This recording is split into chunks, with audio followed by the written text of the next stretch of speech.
Track 1 row not selected 1 of 1. In this video, I'm going to talk about how I discovered MIDI and why the GM sound set from Windows CE is very important to me personally. So, okay, let's get started. So, I first discovered MIDI in early 2012. On December 31st of 2011, I downloaded a zip file called various Windows sound schemes.zip from the Blind Geek Zone, which you can actually still find on the Wayback Machine. So, I had a Braille Note Apex, and I downloaded this file on it, extracted it, and tried playing Canyon.mid. It didn't work. It gave me an error saying it couldn't open the file. And I was like, okay. And I was like, disappointed. And funnily enough, in January of 2012, somebody else posted a message to the Braille Note mailing list describing the same issue that I had. And someone else responded saying that the Braille Note Empower could play MIDI files. And I was at the California School for the Blind at the time. So I was like, okay, let's see if I could borrow an Empower from someone. So that's precisely what I did. I asked a teacher to bring a Braille Note Empower to my class on a Friday. I remember it was a Friday. And so he brings the Empower over, and I explain I want to play this media file. And I want to see what happens. So I plug in a thumb drive with the folder on it, OS sounds and all the other stuff, and I play Canyon.mid from Windows 2000. And I have an Empower in front of me right now, and I'm focused on the file in the file manager, and I'm going to press enter on Canyon.mid to show you what my first MIDI experience was. Well, to be clear, I've had a musical keyboard ever since I was like 7 years old, and I still have that keyboard today. It's the Yamaha DGX 205-3-1, I believe. And so I've experienced MIDI for years, but 2012 was my first experience with MIDI and knowing it was MIDI. So anyway, this is what Canyon.mid sounds like on the Empower.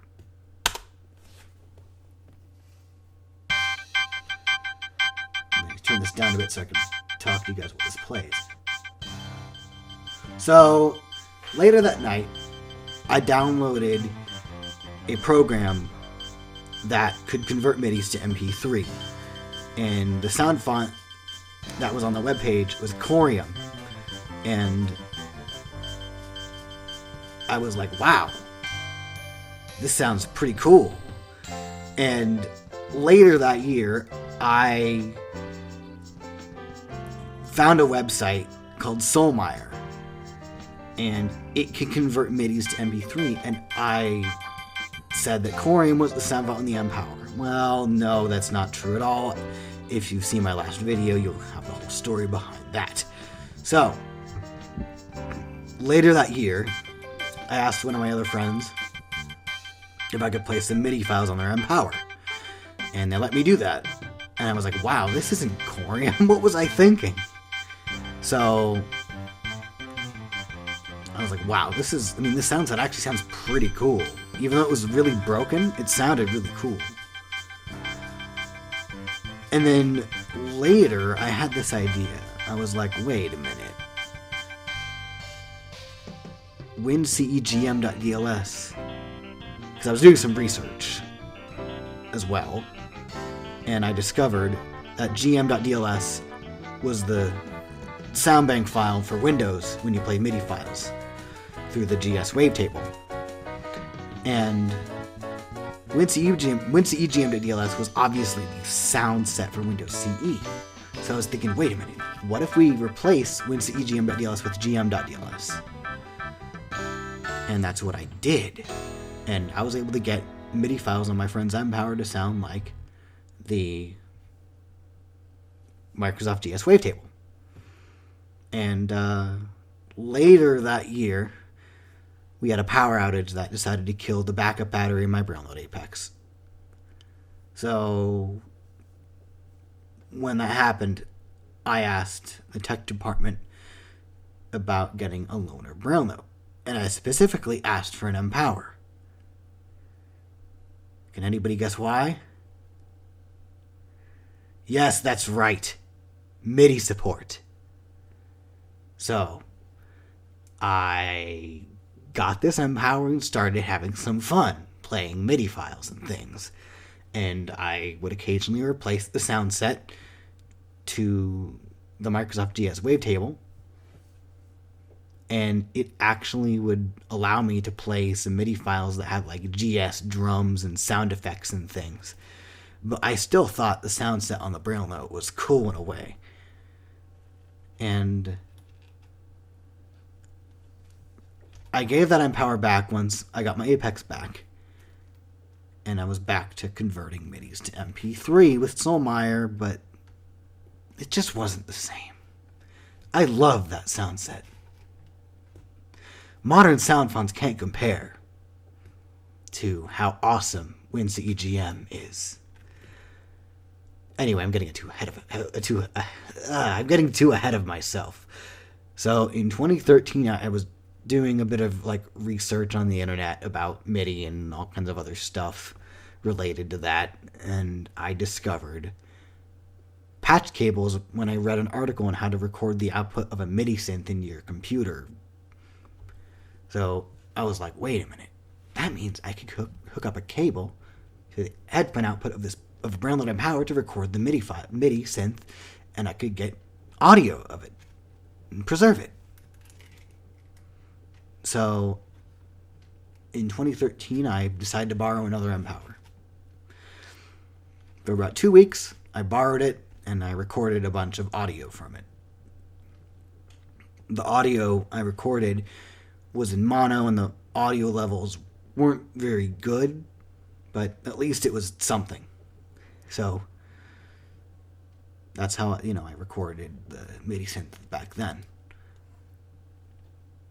And then in 2015, I decided I want to have a copy of this DLS file just in case I could do something with it. I want to have it. So I asked my school if I could have another Empower, and I had this one for about 10 minutes because I just needed to get the file off of it. Wince EGM.dls. In fact, they didn't really give it to me. I went to the tech lab and I just plugged in a thumb drive, copied the file, and there I was. And I put the file in the sound fonts folder in the MIDI files folder on my website, which is now a 7Z. And yeah, it's still there. You can still get the original DLS from that. And you can still find my samples in the synthesizer's wince EGM or Windows CE wavetable folder. So I started messing with this DLS, and I couldn't really do much with it. Like, I copied it and replaced, because in Windows 2000, you can actually replace gm.dls and replace it without getting a weird error saying, oh, you can't replace this or whatever, because XP still protected the file. So I tried that. Couldn't really get it to work. I wasn't really getting anything other than the kick drum sample, which I'll get to that later. I know why that was the case, but I will get to that later. So 2017, my friend sells me his Empower. And I was experiencing the synth again. And I was like, wow, this is cool. So I was just listening to MIDIs on it and having fun. In early 2018, I was messing with audio codecs and listening to the effects of different lossy compression methods. And I compressed some files into WMA, and I noticed the artifacts I was getting sounded disturbingly familiar, like the ones I was getting with the Windows CE GM sound bank on the Braille Note. So I was thinking, could it be that they were using WMA compressed samples? That's what I was wondering for 2 years. In July of 2020, July 7th to be specific, I got my answer. So I was doing some research, looking for random stuff on GitHub, and I found this thing called libdmusic, which had a really interesting program called sample dump, which, unlike other solutions, it just dumps the samples without decoding them. Because other things actually try to decode the samples, which makes sense if you want to play them back or edit them or whatever. And we didn't have the proper decoders. So we just needed to dump them without decoding. That was important. So we did. So I decoded the samples, or dumped them, and then Goldwave is able to decode them. And after doing a bit of research, I discovered that they were WMA compressed because the format, the number and the format variable in the header file, in the wave header, was 0x161 or 162. I don't remember which. But after doing research, that was WMA. So after decoding the samples with Goldwave into PCM, I decided to do some research into getting information from the DLS file about envelopes and sample loops and note numbers and just all that kind of stuff, all the stuff. Basically, I wanted to make a sound font, get all the information I could and make a sound font based on the samples I dumped and the information dumped from the DLS. Basically, a handmade sound font based on information dumped from the DLS and samples. So that's precisely what I did. Worked on it for several days, and then July 20th, I uploaded my first release of the sound font. And then I continued working on it for the next several days. And then I discovered on July 31st, actually midnight of August 1st, I found a DivX audio compressor, which could decode WMA encoded wave files. And I was like, okay, let's download this. And I wasn't sure if it was going to work. Direct Music Producer was a program I knew about for years, and that was one of the programs I've tested to try to work with the sound font. And it could decode only 28 samples. That's not a lot, because in total there are 353 samples. So I downloaded DivX Audio Compressor in a VM, as well as Direct Music Producer and the sound font, and a Wave Studio. So I install this. I loaded the compressed DLS, taken from this Empower's Windows folder, into Direct Music Producer with the DivX Audio component installed, and no errors decoding samples. I was like, yes,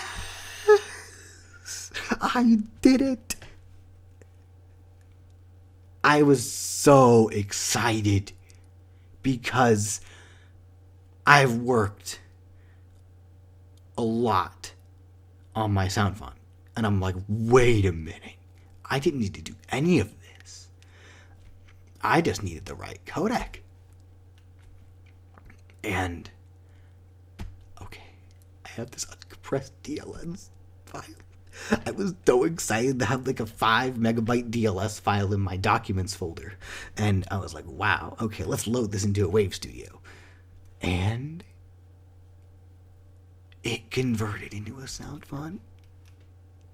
I was like, wow.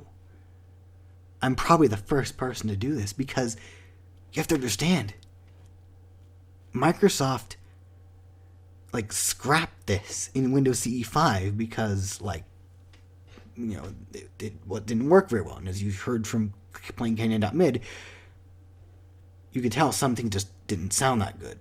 I mean, there are lots of other MIDIs I have that really show the faults in this synth, but still, Microsoft scrapped this.